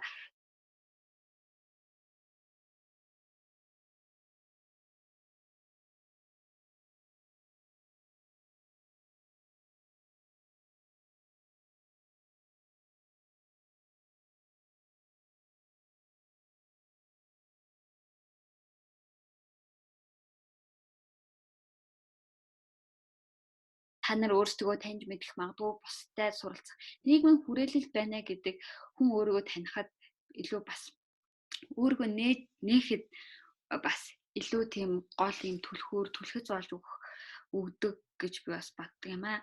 За тэгээд энэ болохоор нэг сонсогчоос маань ирсэн асуулт л та. Ерөнхийдөө яг миний подкастад орж байгаа оролцогч нар маань ямар хүмүүс байдаг вэ гэхээр ингээд салбарт те өөрийн ингээд хувь нэмрээ оруулж ирсэн. Тэгээд салбартаа лидер байгаа эмэгтэйчүүдийг ерөнхийдөө би урьж оролцуулдаг. Тэгээд сонсогч нэг ихч маань тэгэж асуусан байсан. За мэдээж хэрэг ерөнхийдөө лидер эмэгтэй гэхээр бид нэр аягүй тийм нэг карьертай, завгүй, ажил төрөл ихтэй. Тэгвэл карьер, хувийн амьдрал хоёрын балансаа хэрхэн ингээд тохируулдаг вэ? Энэ дээр та ингээд магадгүй одоо эмэгтэй залуу охтууд маань гэсэн бас залуудаа ээж болцсон охтууд бас байгаа шүү дээ тий. Тэгвэл тэр хүмүүст та ингээд зөвлөвөл та юу зөвлөх вэ? За энэ нөгөө нэг ажил амьдралын баланс, цагийн менежмент гэх мэт зүйлүүд ч одоо бүр мэргэжлийн сургалтууд болж ордог болсон байна. За тэгээд эмэгтэй хүний хувьд энэ олон зүйлийг одоо хамаарч тий амжуулах хэрэгцээ гардаг нь бол одоо үнэхээр одоо том челленж байдаг. За энэ дээр бол одоо амжилттай явж байгаа бүсгүүчүүд бол одоо бүр бахархмаар тий яаж энэ бүхний бүгдийг амжуулж чадж байна гэж бүр бишмээр байдаг. За тэр хүн өөрийнхөө аль нэгэн зүйлд хит туйлшрах үед нөгөө талыг ингээ орхиод алдагдуулаад эхэлдэг. Гэтэл хүний амьдрал нөгөө 5 шилэн бөмбөг гэл нэг тийм үлгэр яваад идэг штэ. Сошиал зөндөл яваад идэг. Гэр бүл, ажил, найз нөхөд, мөнгө нэг нь юу гэдэг лээ нэг юм 5 бөмбөгөөр ингээ хүн аим жонглоор тоглож байгаа. Аль нэгийг нь унгаал хагалчих юм бол бусад дөрөв нь байхгүй болно. Бас нэг юм юу гэдэг штэ. Үлгэр нөгөө нэг ингээ борхтоод үүдэнд нэрчээд алийг сонгож байгаа нэг л бурхан оруул гэдэг. Тэгээд нөгөө хайр гэдэг бурхныг оруулсан хайр нь бусдыгаа оруулдаг. Мөнгө гэдэг бурхныг оруулсан бусдыгаа оруулахгүй тийм. Тийм тэрнтэй адилхан энэ 5 зүйлийг бүгдээр ингэ орхихгүй байх хэрэгтэй байдаг. Тэгээд хамгийн одоо суур одоо байх хэрэгтэй зүйл маань болохоор хүн болгонд гэр бүл хайр байх хэрэгтэй. Тэр өөрт нь байгаа гэр бүл тэр хайрын бүрэн бүтэн байдлыг хангаж аюулгүй орчныг нь бүрдүүлж үн цэнтэй байлгахын тулд бусад зүйлүүд нь хүний амьдрал дагалдаж орж ирдэг. Тэгэхээр гэр бүл бол хизээд хамгийн эрхэм зүйл байх хэвээр. Хизээч хүний одоо үл хайхарч болохгүй зүйл. За тэгээд бусдыг нь бүгдээринг нь цагаа зүг одоо хуваарлаад өшөө нарийн гой сургалтууд байдаг л та. Тэгээд тэрийг бас судалж агаад яг энийг хоршуулж ажиллана гэдэг нь эрэгтэй хүнийгээ бодвол эмэгтэй хүнд илүү тийм челленж байдаг зүйл байна. Тэгээд хамгийн ихэнд хоёлаа ярьсан тэр нөгөө өөрийнхөө онцлогийг аягүй сайн мэдчихэд зарим хүн болохоор яг л тий гоё гэрээ эзэгтэй байгаад өөртөө тохирсон хөрхөн жижигхэн бизнес хийхийг хүсчээдэг болов зарим хүн бол бүр ингээд төрөлхийн өөрт нь бас гоё өгөгдөл өгдөг тий олныг хамарсан ямар нэгэн одоо том групп корпорацуудын захирал эгч нар байна ч гэдэг юм уу тий тийм болох ингээд боломж хүсэл одоо тэр өгөгдөл өөрт нь хэр байгаа тэр үндэслэж байгаа л хүн өөрийнхөө сонголтыг хийх юм байна. За бас бүх эмэгтэйчүүд одоо юу гэдгийг олон хүүхдтэй болоод тэгсэн мөртлөө том компани байгуулад амжилттай ажиллах ёстой гэж шууд тавьчих юм бол бид нар баг тий хүн төрөлхтнийхээ баг 90% аз жаргалгүй хүмүүс болгож хувирах байна. Тэгээ аз жаргал гэж юу вэ гэдэг асуултыг хамгийн түрүүнд асуух хэрэгтэй. Хүүхдээ нөгөө аз жаргалтай амьдрсан уу гэж асуунгууд яавал чадсан гэж хэлэх юм, яавал чадаагүй гэж хэлэх юм. Тэр дандаа сэтгэлд байдаг. Хүн өөрөө сэтгэлийн одоо амар амгалан буюу те зовлонгүй байх. Энэ нэлээ ингээд зовлон үзсний дараа зовлонгүй байх нь гоё гэдгийг ойлгоно. Яг гоё ингээд залуу өсөж явах үед болохоор энэ нөгөө нэг зовлон одоо юу гэдэг юм амьдрал үзэж нэг айхтар нухуулаагүй байх үедээ нөгөө илүү адал явдал, илүү гоё гялгар зүйл, илүү нэмэлтээр орж ирж байгаа зүйлүүдийг аз жаргал юм байна гэж би мэдэрнэ. Гэтэ тэр гэсэн зөв.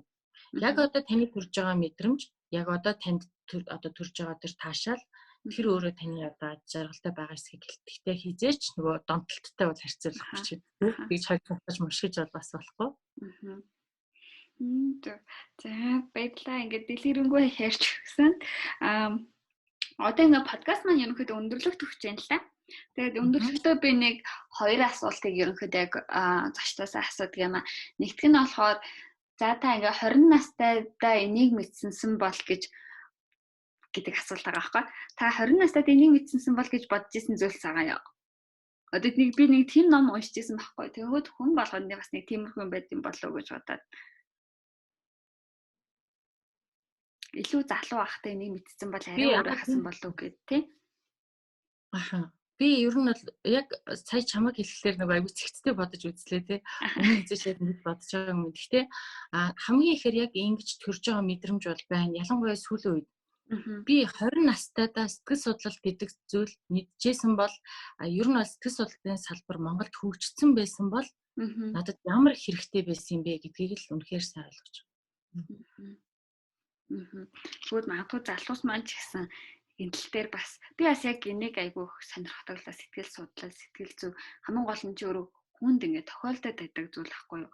Тэгээд нэг хэцүү юм нь би ингээд өөрийнхөө ингээд сэтгэл зүйн байдлаа ингээд бусдад ингээд ярихаар магадгүй бусад хүмүүс яг миний байгаа юмыг ерөөсөө ингээд шууд нөгөө байгаагаар нь хүлээж авдаг, өөрөөх рүүгээ хөрвүүлж ойлгодог. Тэгээд өөрийнхөөрөө ингээд тэг гаргалгаа гаргаж ирээд нөгөө хүндээ тулгадаг. Яг иймэрхүү байдал ерөнхийдөө манай Монголд айгүйх төлрөөд байгаа. Тэгвэл залуус маань илүү энэ тал дээр нэг ойлгохын тулд нөгөө хүнийхээ сэтгэл зүйг бас илүү ойлгох байх. Тэгээ найз нөхдийнхөө ч юм уу, ах эгчнэр гэр бүл, аав ээжийнхэн ч юм уу. Тэгээд энэ тал дээр бас дэлгэрүүлж тэг одоо интернетээр бас олон мэдээллүүд гардаг байгаа. Тэгээд хэрвээ хэлтэй бол бүр англи хэл дээр бүрч их мэдээлэл олдно.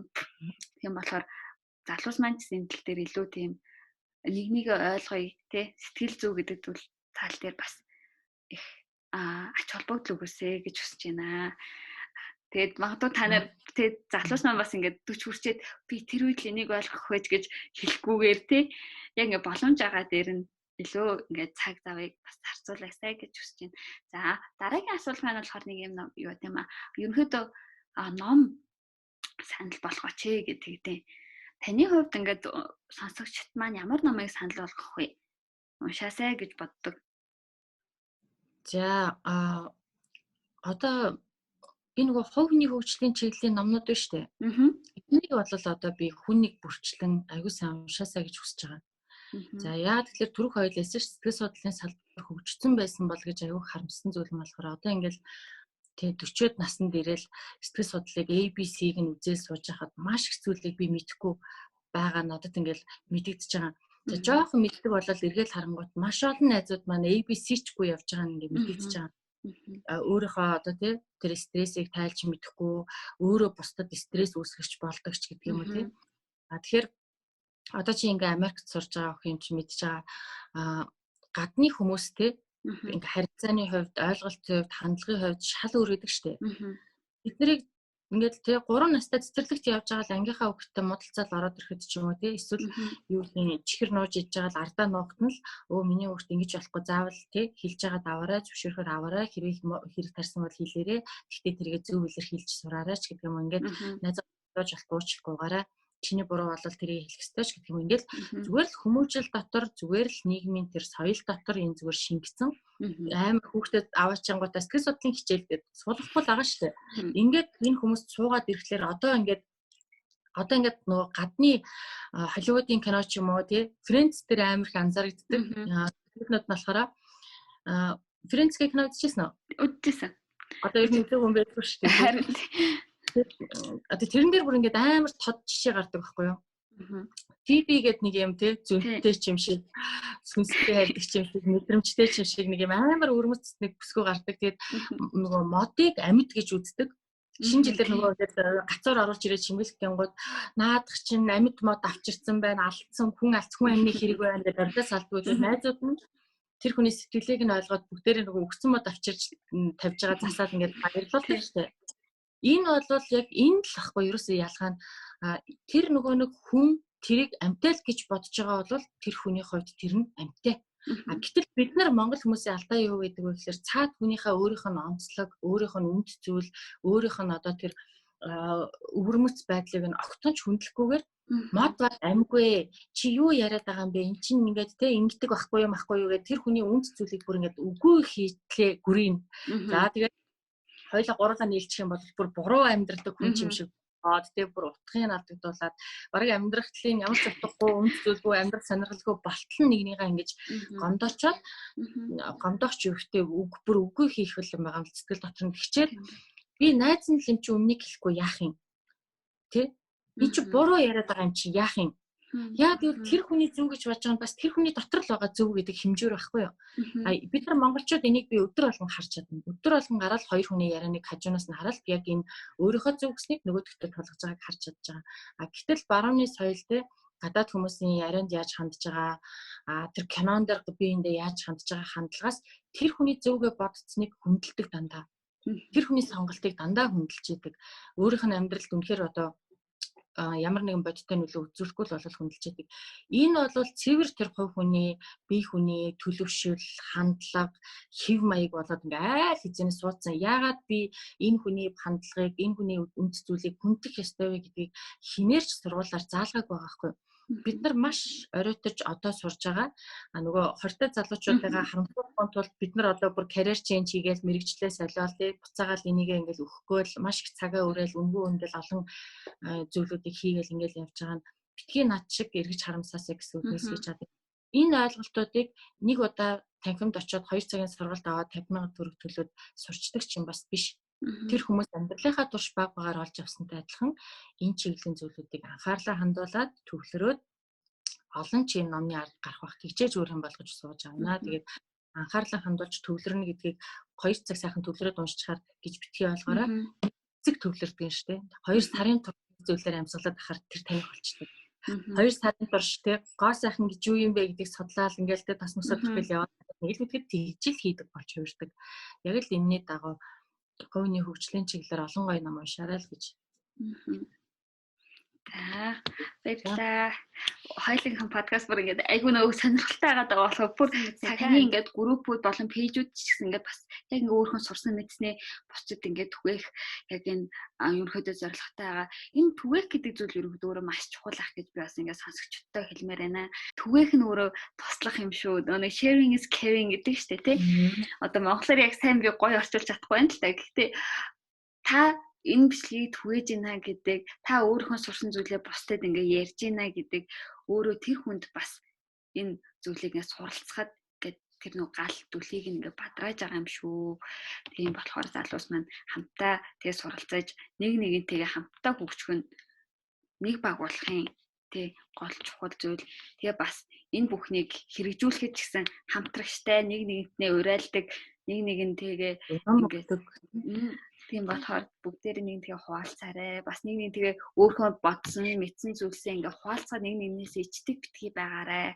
Тэ энийг мэдгүй байсан юм уу гэж битгий. Тэр хүн ерөөсөө мэдгүйгээсээ ерөөсөө битгий ичээрэй гэж би бас хүмүүс хэлдэг. Зарим хүмүүс мэдгүйгээсээ болоод өө чи энийг мэдгүй байсан юм уу гэж найз нь ингээ хэлчихээр нэрээ би нэг хүн болгон мэддэг байсан юм бодлоо гэж их бодох тал байдаг. Ерөөсөө битгий тийм биш ээ тэ. Мэдгүй юм аа мэддэг болж байна гэдэг өөрөө ахиц хөгжлийн нэг хэлбэр шүү дээ. Тийм болохоор залуус минь нэг нэгтэйгээ хуваалцна гэдэг өөрөө бас сурах процессын нэг практик дадлага юм шүү. За тэгээд одоо ингээ подкастын ерөнхийдөө ингээ өндөрлүүлээ. Залуус маань хэрэгтэй олон зүйлсийг олон сэдвийн талаар ерөнхийдөө ярилцлаа. Эрдэнэт ягчтай маш их баярлалаа. Одоо подкастны маань сүүлд ер нь залуустаа ерөнхийд нь тэ залуу охид бүсгүүчүүдэд та өөрөө ингээ ихч хүний зүгээс ингээ зөвлөвөл та охиндуудаа юу зөвлөх вэ? Ингээд бид нэгээ зөвлөгөө өгөөд подкаст өндөрлүүлье гэж баярлалаа. Чиний ингээд нөгөө сая хэлсэн шүү дээ caring is sharing гэдэг. Тэгээ энэ дээр одоо юу гэдгийг ингээд нөгөө бүгдээрээ л одоо залуу охтууд бүгдээрээ л маш олон зүйлийг сурах хэрэгтэй. Бүгдээрээ л маш олон зүйлийг хийж чаддаг болох хэрэгтэй. Маш олон зүйлийг мэдэхгүй ингээд өөдөөдөөс хараад адилхан сууж байгаа шүү дээ. Хинэн ч илүү мундаг биш те. Хинэн ч тийм ч муу биш. Бүгдээрээ л нэг ойролцоо нэг юу гэдгийг 56%, 57% гэсэн нэгтэй инсталлер бол тийм л ялгаатай гэдэг. За тэгээд энэ caring is sharing гэдгийг зүйрлүүлж ярих юм бол бүгдээрээ л өлсөж байгаа.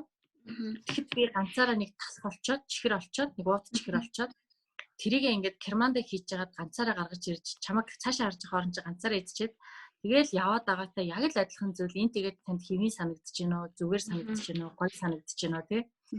Энийг тэрвээ яг энэ чихэр идж байгаа процессыг хэнийг харсан бол ямар муухай хувиа хичээсэн юм бэ? Ямар муухай юм бэ гэж гомдох байсан. Найз чинь бүр тантай найзлахгүй болох байсан тий. Яг энэтэй адилхан бүгдээрээ л би энд нь одоо сурсан мэдсэн чадсан зүйл нь нөгөө хүнд нь байхгүй л байхад ганцаараа бити мэдэж авангуудаа керманда битгий хийгээрээ.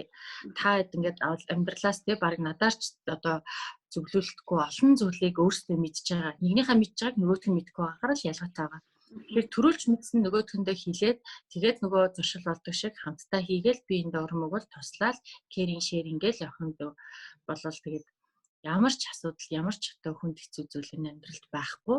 Илүү таашаал яаж авах вэ гэдэг дээр илүү утга учиртай амьдарсан гэхэд би юуг хэлэх вэ гэдэг тэр нэг аз жаргалтай хорон мөчүүдийн цуглуулга гэдэг байна тийм. Тэднэрийг цуглуулахад харин анхаарлаа төвлөрүүлж бүгдээрээ суралцаарай гэж. За баярлалаа. Ингээ бидний урилгыг хүлээн авч үнэхээр гайхалтай ярилцлагыг подкастын маань ингээ өрнүүлж өгсөн эрдэнэ байгчтай баярлалаа. Тэгээд подкастаар магадгүй ярьж амжаагүй зүйлс сэдвүүд байгаа бол та бүхэн санал хүсэл болон комментоо энэ бичгийн доор коммент хэсэгт үлдээгээрэй. Тэгээд бидэнтэй хамт байж подкастын маань дуустал сонсон та бүхэнд баярлалаа. Та бүхэнд хэрэгтэй зүйлсийг ярьж чадсан гэж найдаж байна. Тэгээд энд ярьсан зүйлсийг маань хамгийн гол нь та өөрийнхөө амьдралд хэрэгжүүлж тэг өөрийн болгож авч өөртөө тэг үнэнч байж өөрийнхөө амьдралд эзэн болгоорой гэж хэлмээр байна. Подкаст маань хамт ясан та бүхэнд үнэхээр баярлалаа. За тэгээд дараагийн дугаараар уулзлаа. Баяртай.